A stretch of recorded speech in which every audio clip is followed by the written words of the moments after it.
Hello everyone, welcome to back my channel. I hope everyone is having a wonderful day.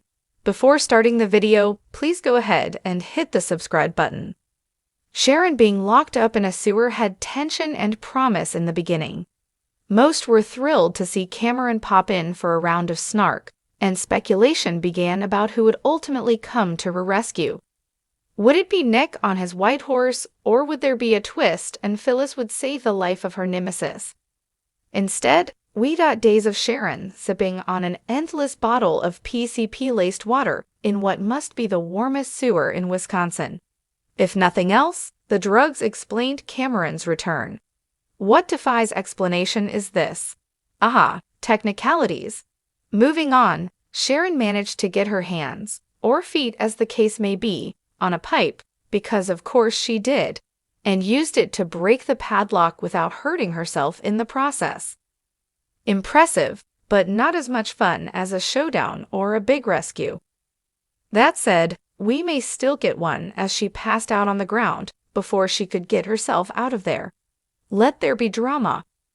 For all Billy's bluster, he told the world this week what we all suspected. He has no idea how to beat Victor Newman, and this whole fight for Chancellor hype was more about finding a way to get back at Adam for sleeping with Chelsea. We've been listening to him drone on about this stuff for weeks, and the man does not even have a plan. If he has any hope of taking Chancellor back, it's going to be because Phyllis comes up with a scheme. And there's every possibility that she will, if only because of her sheer determination to get Daniel into a corner office. Speaking of Adam betting Chelsea, I don't think these two have ever been this dull. He's lost his edge and what made him, well, Adam, and she's lost her volatility and become the most vanilla character on the canvas, second only to Claire. Suddenly, Chelsea gets along with everyone, and there is no conflict, no crazy, no drama in her interactions, and no prospect of any in the near future. This is not it. Further, having every other Genoa City resident give a TD talk about what a good idea it is for Adam and Chelsea to reunite will not make viewers feel it. In fact, if you need to convince the audience, that might be the first clue that it's not a very compelling choice, or that the show us part isn't working. Young and restless fans were quick to call out the latest attempt to sell Chatham, proving you simply can't fool them. Wow, I wonder what Kyle would think about his new girlfriend, who is ridiculously close to his wee son Harrison, planning a cold-blooded murder. It's definitely something I'd want to be in the loop on if I was dating someone. I'd also want to know that the crazy aunt who kidnapped my kid was on the loose. Anyway, the plan is for Claire, Victoria, and Nikki to lure Jordan to her death and rid Genoa City of her evil once and for all. But I have a hunch that it may not play out that way.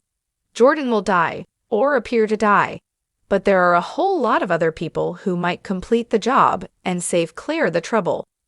Anyone connected to Sharon for starters, once they find out Jordan's behind not only locking her up in the sewer, but also murdering Heather and letting the blonde barista believe she'd done it.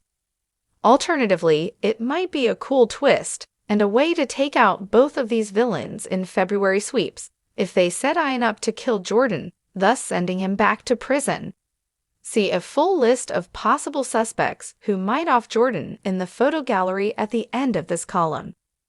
While Claire outwitting Jordan in a battle of the psychological wits made for some intense scenes and sublime acting, having Nick and Victor figure out Ian and Jordan's entire scheme over coffee kinda ruins the suspense in the storyline, which has also fallen victim to the too much talk, not enough action writing.